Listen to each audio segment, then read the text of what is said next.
already taken the introduction lecture of pathology, and today I am just briefly give some idea about the which are the different practicals that you have to study in the whole curriculum of pathology.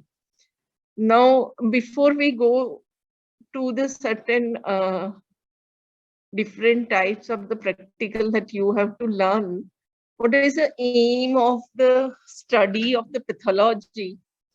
And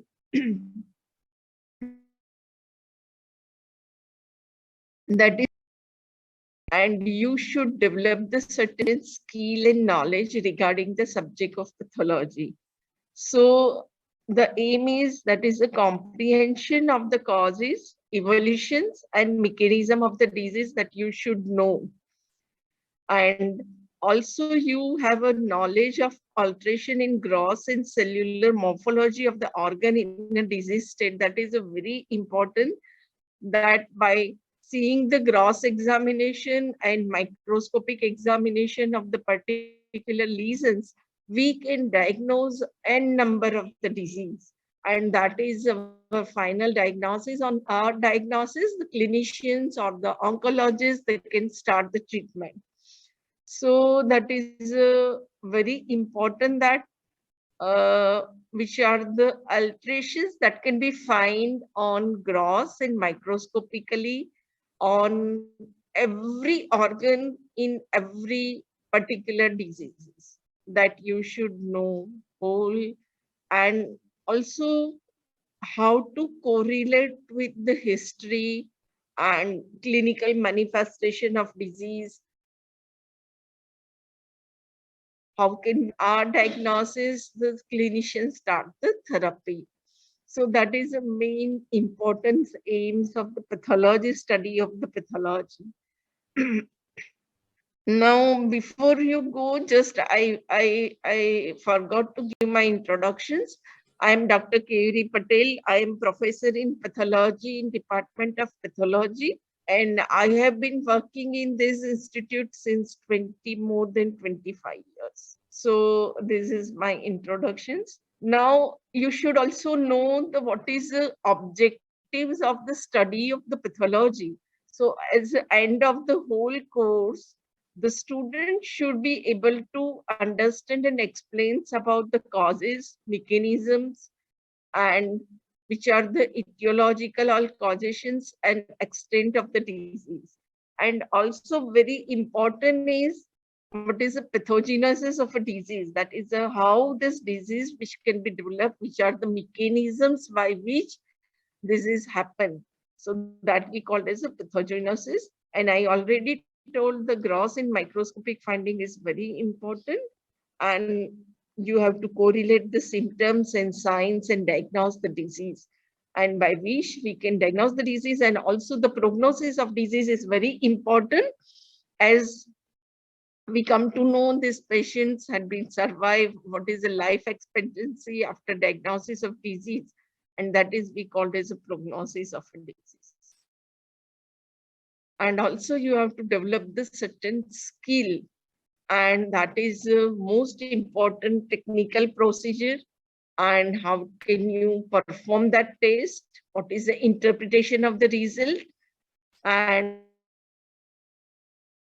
if you in future you will be a clinicians or surgeons or anything, physicians, you should know the which investigation we have to advise to the patients, and what is the importance, and you should know this is a results, abnormality, you can diagnose it.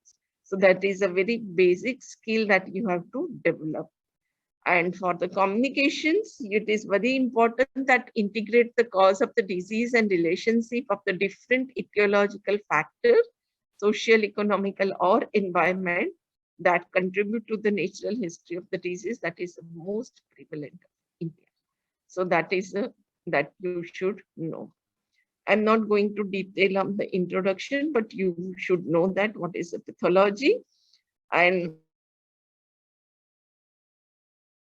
there is a general pathology and systemic pathology. General pathology is concerned with the basic reaction of the cells and tissue to the abnormal stimuli that underlie all the disease. That means there is a basic concept of the how this happen, which is a basic mechanism by which this happen is that you have to learn in general pathology. As for example, if it is a carcinoma, so what is how presented with squamous cell carcinoma of tongue or any malignancy. So what is the mechanism by which that can be developed that we call as a neoplasia that comes in the heading of general pathology. As for an example, infarctions, myocardial infarctions. So that you, all of you know that we call as a heart attack or cardiac arrest, everything. But why this happen? What is the basic why these cells undergo the death, what is the injury that can happen, that you have to learn in general pathology. And systemic pathology, that is a specific response to the specified organ and tissue. That is, you have to learn on different system wise, and you have to learn different diseases and which are the pathogenesis, etiology, and what is the gross in microscopy that you have to study. So the disease process, what is the etiology of a disease, which are the causative organ, which are the main causative factors for that particular disease, and how this diseases or the mechanism by which that can be happen, and after that, which are the morphological changes that we find in the organs as a molecular level as well as morphological changes. Nowadays in advanced pathology, the molecular pathology is very important branch, and that is we can diagnose, conformly diagnose so many disease by molecular pathology. And after that, which are the clinical manifestation of a disease, that is how it is manifested, and which are the different signs and symptoms by which we can diagnose the disease. And after diagnosis, all of you know what is etiology. It may be a primary or it may be secondary, it may be a idiopathic, it may be a genetic, it may be a acquired. So that is which are the cause for a disease. Pathogenesis, I told, is mechanism through which causes are operate to produce a pathological and clinical manifestation. That is the morphological changes that can happen in organ, that is at structure and functional level, and that is we called as a pathogenesis. I told you morphology, that is the gross that we can find on naked eye. So which are the morphological changes? That is we can see, as for example, I'm giving a cirrhosis of a liver. So you can see if it is a patient having a cirrhosis, liver become a nodular. So that is a multiple nodular appearance that can be seen in outer surface of a liver. That is a gross changes that we find in the patient of cirrhosis. So this nodular appearance is a gross changes that can happen in a person's having a cirrhosis, and that you should learn though to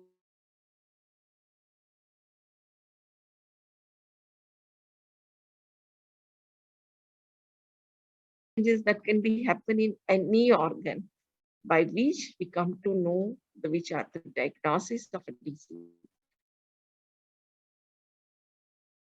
and find in that particular disease. That is also very important. So whenever the any alterations or the patients determine the clinical features, the sign and symptoms by which we can come to how to diagnose it. And after that, what is the prognosis of a disease? Is, for example, if it is a leukemia that we call as a blood cancers. So there are the long list of the leukemia. It may be a but it is a very important that if patients having this type of genetic abnormality associated with this leukemia, the prognosis is this, is prognosis is 5 years, yeah, 10 years, or patients can be cured, or patients are not curable. And so prognosis is a poor or good, that we call as a prognosis of a disease. So these are the which we call as a clinical pathology. In short, clinical pathology, we have to study the fluid. It may be a body fluid, it may be a urine, it may be a CSF, and that is a very important branch for a diagnosis of so many diseases. Any simple urine examinations can give a clue for a diagnosis of so many diseases.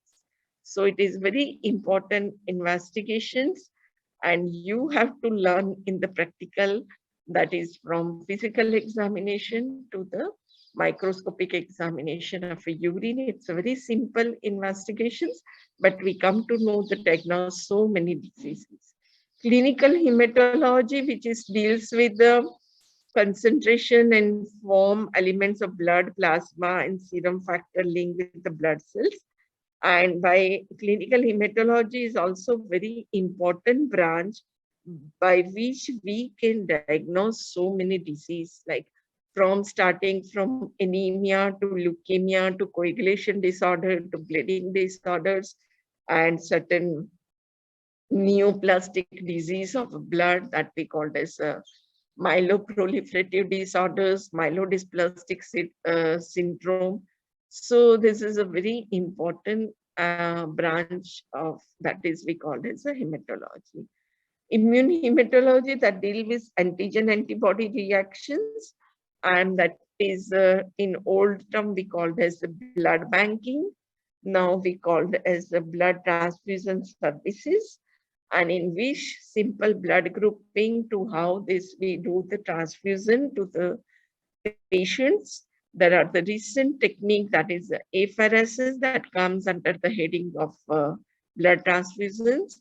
That is also the nowadays we are not giving the whole blood. We can separate in the different components, and particular components can be transfused to the particular patients. So that is the immune hematology. Histopathology and cytology, it's also called as a surgical study of the cells that we called as a cytology, and microscopically study of a tissue that we call as a histopathology, that you have learned in anatomy, that is a normal histology.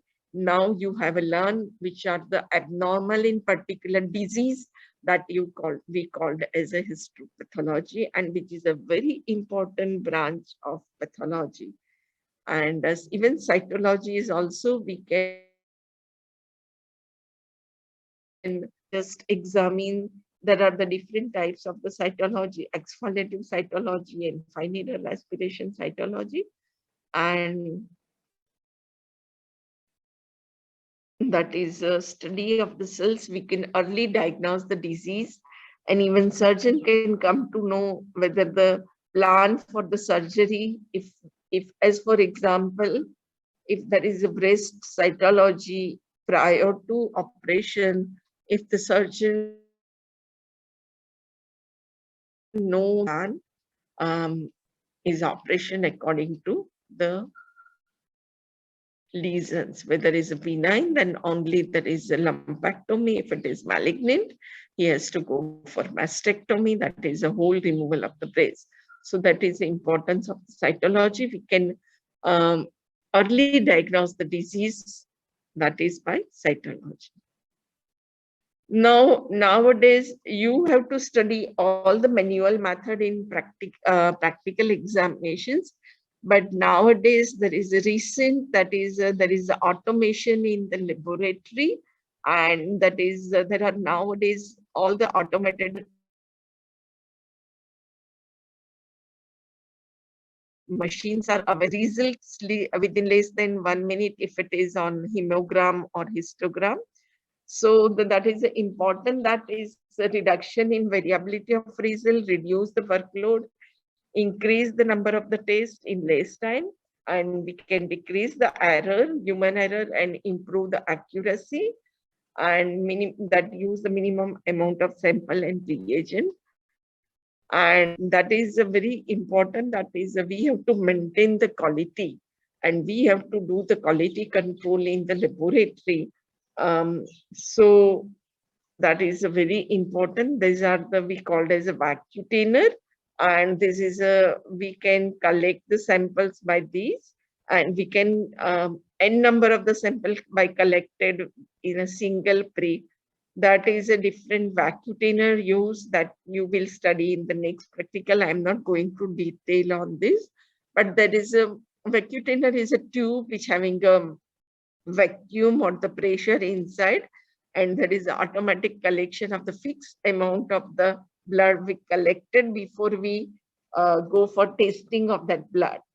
So this is a hemocure for hemoglobin estimations.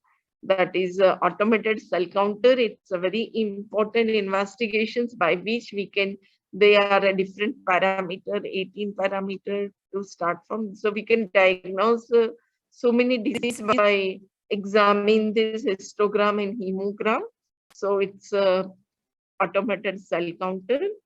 Nowadays, ESR by this Wasematic method, urine analyzer is also the automated is available. And what is histopathology that I told you? Histopathology refers to the examination of the biopsy of the specimen, but it's very important that when the pathologist receive the histopathology slide, the processing of the whole of a tissues and for preparing or making a slide is a histopathology technique.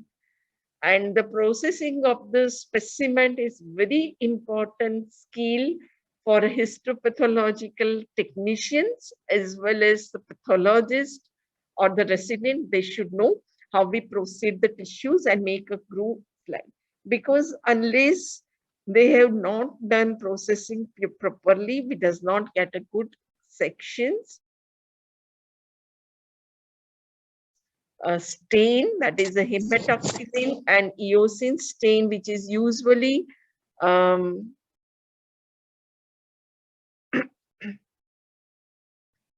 this hematoxylin and eosin stain is usually routinely used, and the processing of the specimen is very important, starting from the fixations to the preparing the slide. So these are the different specimen, like any tissue, whatever the surgeons remove the tissue after operation, they send to the histopathology lab, and in that there is a processing of the tissues as done, and after that preparing of the slide, and we have to see under the microscope and diagnose the disease. So that is important. And the grossing of a tissue is also very important. The grossing is like we have to measure the whole specimen. We have to see we have to dissect the fetus associated with the lymph node. We have to dissect this tissue. We have to see the area where we have to give a sections. After that,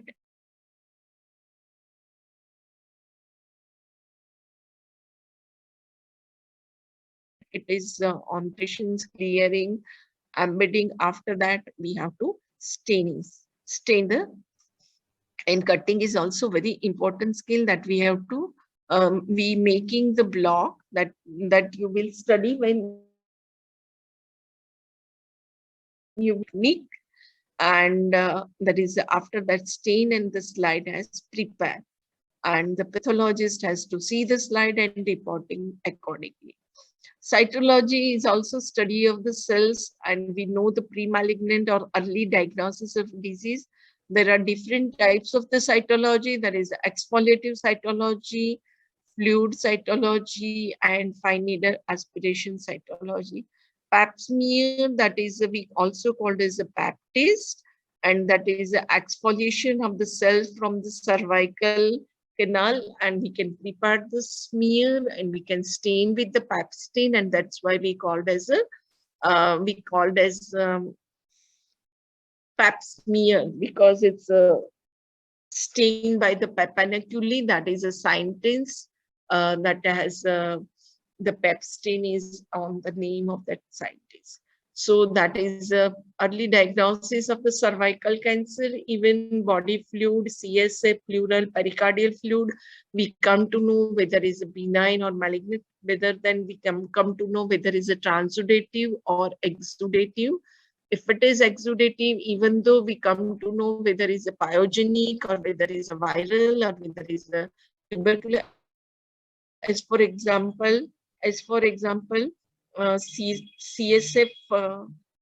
CSF examinations, meningitis is a very important for a diagnosis. When we receive the cerebral CSF for a examinations, which type, then we have to see physical, chemical, microscopic examination, and we have to give a diagnosis whether it's a pyogenic meningitis, whether it's a tuberculous meningitis, or whether it's a viral meningitis, because the line of treatment is different. And these are the patients is serious, and we can, if it is, we can give a tuberculosis, or if it is tuberculosis and patients does not cure, because in tuberculous meningitis we have to give a anticox treatment, in pyogenic we have to give a antibiotics. So this is that is the importance of the cytology. FNSC is most commonly, there are the lesions like a thyroid, breast, lymph node, any soft tissue. These are the certain lesions that we can do the FNSC, that is we called as a fine needle aspiration cytology, that we are doing with the simple syringe and needle, and that is a very important, that is early or prior to the surgery we can diagnose the disease. There is in that also we require the skill, because we have to see only the morphology of the cells by which we can diagnose. So these are the different branch of pathology. Now,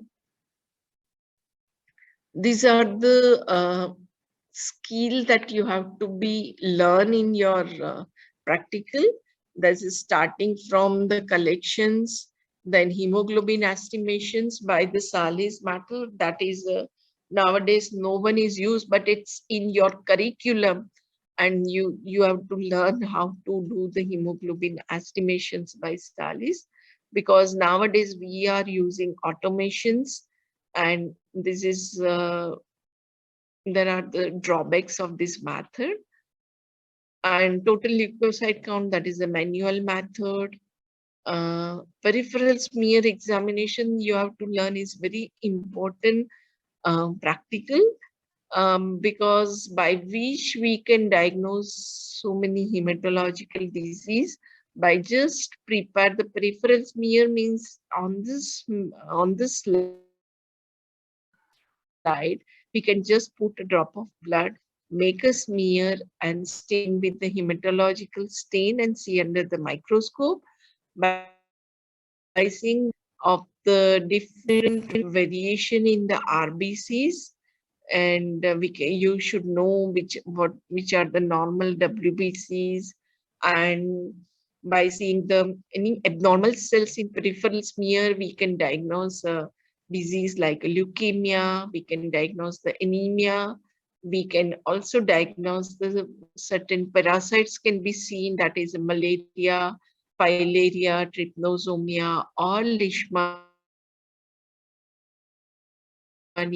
but it's having a good value for a diagnosis of so many disease that you have to learn in your practicals. Second, that is a urine in the clinical pathology. There is a complete urine examinations, that is from the physical examinations and chemical examinations. You have to learn the sugar, protein, ketone bodies, bile salt, bipigment, and urobilinogens.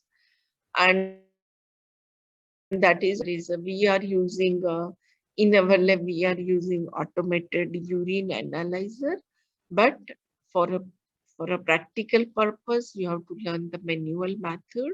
Then immune hematology, you have to study there are the how to do the blood grouping, and you should know which are the uh, steps for the phlebotomy, which are the blood transfusion reaction which can happen,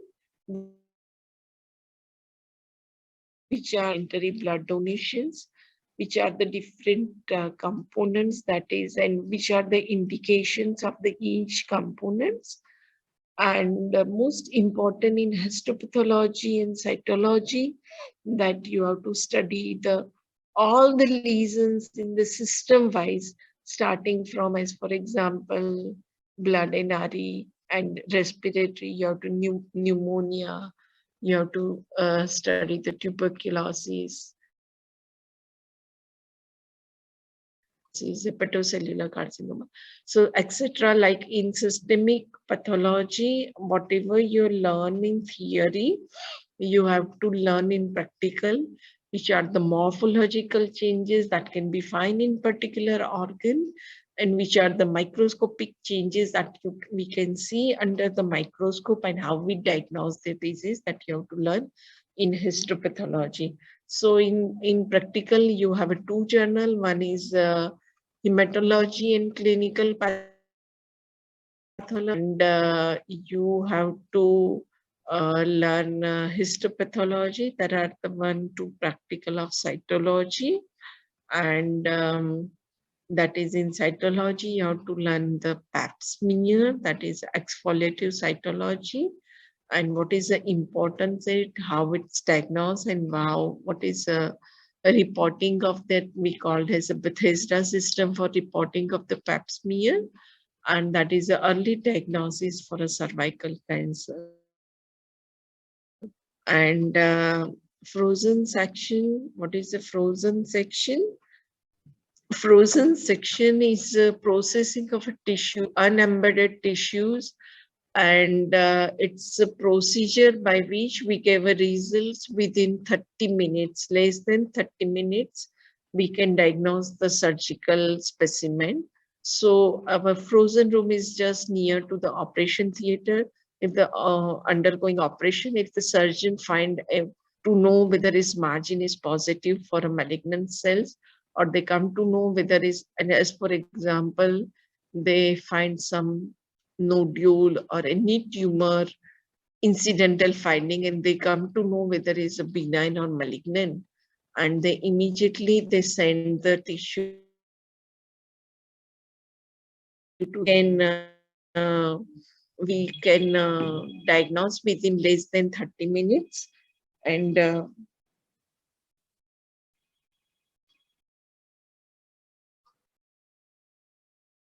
that is we called as a frozen sections. So that is a less than 30 minutes we can diagnose the histopathology. Otherwise, in routine histopathologically, it's require 24 hours, right? But frozen sections in less than 30 minutes, we can diagnose the disease. The most disadvantage of frozen section, we get the section is very thick, because here we just, there is a machine that we called as a cryostat, having a temperature of -20, and the tissue we receive, we can freeze it, and sectioning of a tissue by freezing with the water, and that is we receive when we do the rapid stain and give a report less than 30 minutes, and that is we called as a frozen section. So sometimes we misdiagnose because of morphology of the we cannot see as clear as on routine processing, because here frozen section we receive the section is very thick as compared to the routine histopathological technique. So these are the all about that you have to learn in the practical exam. practical whole years of the practical curriculum. And so you have to learn hematology, clinical pathology, then histopathology, the immune hematology. So this is about the just introductions of the practice. Thank you so much, all of you. If you have any query regarding this, you can, when you will come on offline, we will meet you. And at that time, you have a more idea about the subject and which are the practical that you have to study. So once again, thank you so much, all of you.